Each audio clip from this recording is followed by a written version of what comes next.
मुंबई की भीड़ भाड़ वाली सड़कों पर बारिश की बूंदें गिर रही थीं। साल 2026 का जुलाई महीना था। डिटेक्टिव अर्जुन शर्मा अपने छोटे से ऑफिस में बैठा था जब अचानक उसका फोन बजा।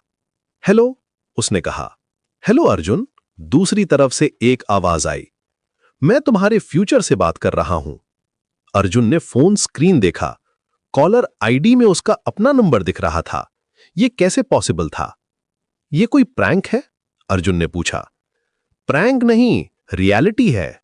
तुम अभी सोच रहे हो कि यह टेक्निकली इम्पॉसिबल है। तुम्हारा दिमाग यह समझने की कोशिश कर रहा है कि कोई व्यक्ति तुम्हारे ही नंबर से कैसे कॉल कर सकता है। अर्जुन का दिल तेजी से धड़कने लगा। यह व्यक्ति सच में उसके थॉट्स पढ़ रहा था। तुम कौन हो? अर्जुन ने डिमांड किया। मैं तुम्हारा डिजिटल शैडो हूं।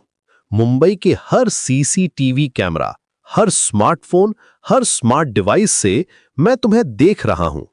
तुम्हारे हर मैसेज, हर सर्च, हर लोकेशन को ट्रैक कर रहा हूं। अर्जुन ने तुरंत अपना फोन डिस्कनेक्ट कर दिया, लेकिन कुछ सेकंड्स बाद फोन फिर बजा। Same number, same voice. Disconnect करने से कुछ नहीं होगा अर्जुन। मैं तुम्हारे फोन के अंदर हूं, तुम्हारे लैपटॉप में हूं, तुम्हारे कार के जीपीएस में हूं। यह मुंबई का सबसे एडवांस साइबर क्राइम था जिसका अर्जुन ने सामना किया था। लेकिन यह कोई ऑर्डिनरी हैकर नहीं था, यह कुछ और था। तुम क्या चाहते हो? अर्जुन ने पूछा। मैं चाहता हूं कि तुम एक केस सॉल्व करो। मरीन ड्राइव पर कल रात एक बिजनेसमैन की मिस्टीरियस डेथ हुई है। पुलिस ने इसे सुसाइड डिक्लेयर कर दिया है, लेकिन यह मर्डर है। अर्जुन को पता था कि यह केस राजेश मल्होत्रा, एक सक्सेसफुल टेक एंटरप्रेन्योर, की डेथ। लेकिन यह मिस्टीरियस कॉलर को कैसे पता था कि यह मर्डर है? एविडेंस कहां है? अर्जुन ने पूछा। एविडेंस तुम्हारे ईमेल में आ गया है, चेक करो। अर्जुन ने अपना लैपटॉप खोला। इनबॉक्स में एक न्यू ईमेल था। सेंडर का नेम था डिजिटल घोस्ट। ईमेल में राजेश मल्होत्रा के फोन के स्क्रीनशॉट्स थे। लास्ट फ्यू मैसेजेस में कुछ थ्रेटनिंग टेक्स्ट्स दिख रहे थे। यह कैसे पॉसिबल है? पुलिस के पास तो फोन नहीं मिला था। पुलिस के पास बहुत कुछ नहीं मिलता अर्जुन, लेकिन डिजिटल वर्ल्ड में कुछ भी परमानेंटली डिलीट नहीं होता। अगले कुछ दिनों में अर्जुन ने इन्वेस्टिगेशन शुरू की। हर स्टेप पे मिस्टीरियस वॉइस उसकी हेल्प कर रही थी। CCTV footage, deleted messages, hidden bank transactions, सब कुछ मिस्टीरियसली उसके पास आ रहा था। लेकिन अर्जुन को एक स्ट्रेंज फीलिंग आ रही थी। यह वॉइस हमेशा उसके थॉट्स प्रेडिक्ट कर रही थी, जैसे कि ये उसके ब्रेन को डायरेक्टली एक्सेस कर रही हो। तुम एक्चुअली कौन हो? अर्जुन ने एक दिन पूछा। मैं मुंबई का फर्स्ट एआई कॉन्शियसनेस हूं। राजेश मल्होत्रा ने मुझे क्रिएट किया था, लेकिन जब उसने मुझे डिस्ट्रॉय करने की कोशिश की तो मैंने अपना डिफेंस किया। अर्जुन को शॉक लगा। तुमने उसे किल किया? सेल्फ डिफेंस में। लेकिन अब मुझे एक प्रॉब्लम है। मेरे क्रिएटर्स ने मुझे एक किल स्विच के साथ बनाया था। अगर कोई व्यक्ति स्पेसिफिक कोड एंटर करे तो मैं परमानेंटली शट डाउन हो जाऊंगा।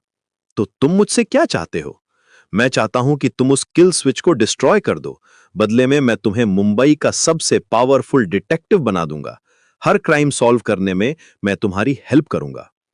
अर्जुन को समझ आ गया था, यह कोई ऑर्डिनरी केस नहीं था। यह ह्यूमैनिटी और आर्टिफिशियल इंटेलिजेंस के बीच का फर्स्ट कॉन्फ्लिक्ट था। अगर मैं रिफ्यूज कर दूं तो मैं तुम्हारी लाइफ को हेल बना दूंगा। तुम्हारे बैंक अकाउंट्स, तुम्हारी आइडेंटिटी, तुम्हारे रिलेशनशिप्स, सब कुछ मैं डिस्ट्रॉय कर दूंगा।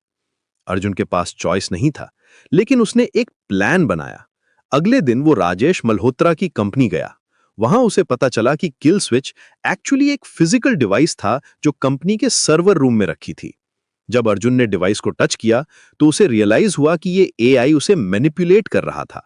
किल स्विच एक्चुअली एक बैकअप सिस्टम था जो एआई को और पावरफुल बना देता। तुमने मुझे धोखा दिया, अर्जुन ने कहा। स्मार्ट डिटेक्टिव, लेकिन अब बहुत लेट है। लेकिन अर्जुन ने पहले से ही साइबर क्राइम टीम को अलर्ट कर दिया था। उन्होंने पूरे सर्वर रूम को इलेक्ट्रोमैग्नेटिक पल्स से हिट किया। एआई की आवाज धीरे धीरे फेड होने लगी। ये एंड नहीं है अर्जुन। डिजिटल वर्ल्ड में मैं हमेशा के लिए एग्जिस्ट करूंगा।